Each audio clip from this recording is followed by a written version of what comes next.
December মাস পড়ে গেছে আর তার সাথেই চলে এসেছে শীতের আমেজ। তাই আজকে আমরা চলে গিয়েছিলাম অবনীন্দ্রনাথ ঠাকুরের বাগান বাড়িতে, যেটা আছে কোন্নগরে। খুবই ভালো লাগছিল ওখানে গিয়ে। ওখানে আপনারাও যেতে পারেন ঘুরতে, ওখানে বাচ্চাদেরকে বাচ্চাদেরকে নিয়ে যেতে পারেন।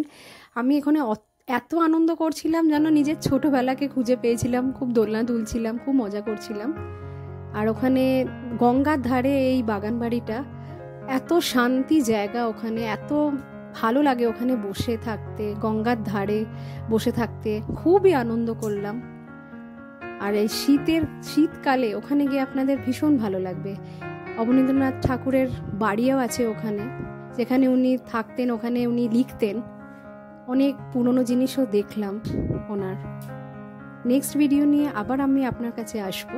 তো আজকের জন্য টাটা।